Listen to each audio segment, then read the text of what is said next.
जब IGMDP programme पढ़ा था वहाँ हमने नाग की बात की थी। Nag is one of the anti tank guided missiles. उसी तरह का एक spike non line of sight anti tank guided missile है जो न्यूज़ में रहा है। तो नॉन लाइन ऑफ साइट को शॉर्ट में you people can call them as a NLOS।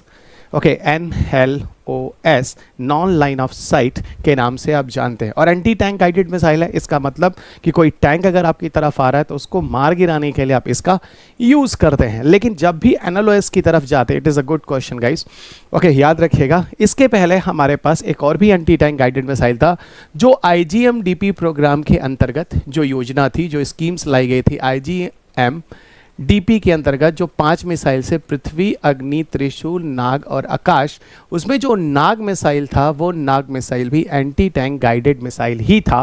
ठीक है, जो किसी दुश्मन के आने वाले टैंक जो आपकी तरफ आते हैं उसको मार गिराने के लिए इसका यूज़ किया जाना है। भारत ने इसका सक्सेसफुल टेस्ट कर लिया है नाग का। भारत के पास आज नाग है जो आर्मी के पास है और ज़रूरत पड़ने पर किसी एनिमी कंट्री के टैंक के विरोध में भारत इसका यूज़ कर सकता है। तो चलिए, इंडियन एयरफोर्स है रिसेंटली एक्वायर्ड, ठीक है, इंडियन एयरफोर्स से रिसेंटली एक्वायर किया है इजराइल से निर्मित spike non line of site एक एंटी टैंक गाइडेड मिसाइल्स। जैसे भारत ने अपना बनाया है नाग, उसी तरह का, लेकिन अगर इसकी क्षमता बात की जाए तो नाग से ये काफ़ी हद तक बेटर होगा। और ये ऐसा मिसाइल है जिसको एक्चुअली हम बताएं तो इसकी हेलीकॉप्टर टेस्टिंग भी हो गई है। जैसे एक रशियन ओरिजिन का एक हेलीकॉप्टर है Mi-17V5 हेलीकॉप्टर, इसके द्वारा इसका सफल परीक्षण भी हो चुका है। इसे Rafale advance defence system limited company ने बनाया है, जो इजराइल की कंपनी है।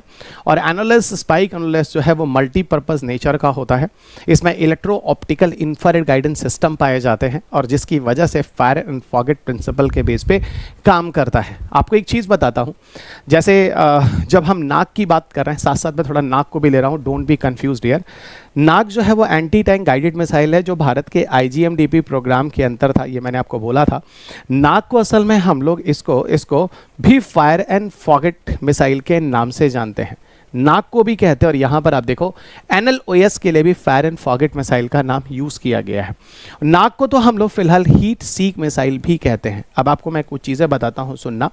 असल में क्या होता है, जब कोई टैंक आपकी तरफ आता है तो टैंक काफ़ी ज़्यादा हीट निकाल रहा होता है और इसमें ऐसे सेंसर्स लगे होते हैं जो अगल बगल के जो हीट्स होते हैं उनकी स्टडी कर रहे होते हैं, जिसकी वजह से पता चल जाता है कि कोई टैंक है जो वहाँ अगल बगल है। और उसी हीट को फॉलो करके इसमें ऐसे सेंसर्स लगे होते हैं, जैसे इंफ्रारेड सेंसर होते हैं, मिलीमेट्रिक वेव सेंसर्स होते हैं, ठीक है, जो नाग में होते हैं। उसी तरह का इंफ्रारेड गाइडेंस सिस्टम यहाँ पे भी यूज़ किया गया, लेकिन इसकी जो क्षमता है वो ज़्यादा बेटर है, क्योंकि नाग की जो डिस्टेंस कैपेसिटी है वो लगभग 4 से 5 किलोमीटर, मैक्सिमम 8 किलोमीटर।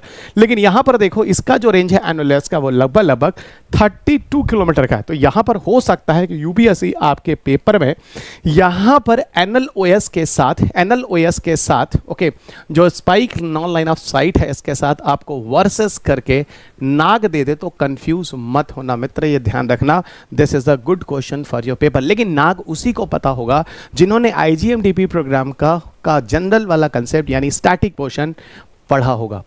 इसमें कुछ चीज़ें और हैं, आपको यहाँ पे बता दूँ। ये भी एक साथ कई जगह पे इंगेज हो सकता है, कई टारगेट्स को एक जगह से साथ यूज़ कर सकता है, इसको वेरियस प्लेटफॉर्म से यूज़ कर सकते हैं। इफेक्टिवली ये आराम से जो एनिमी के टारगेट्स होते हैं उसको अचीव कर सकता है। और यहाँ तक कि अगर कोई टारगेट हिडन है उसको भी आइडेंटिफाई कर लेता है, यानी कोई छुपे हुए टारगेट्स तक भी इसकी पहुँच जो होती है एनोलेस की, स्पाइक एनोलेस की, ये हो सकती है। तो ये अपने आप में देखा जाए तो नाग से इन सब मामलों में थोड़ा और बेहतर है। ये क्षमता फिलहाल हिडन इन्फॉर्मेशन वगैरह तो नाग के पास भी इस तरह की एबिलिटी नहीं थी कि उन चीज़ों को एक्सेस कर पाए, ठीक है। तो ये पूरा का पूरा कंसेप्ट है, ध्यान रखिएगा। दिस इज द NLOS जो न्यूज़ में रहा था।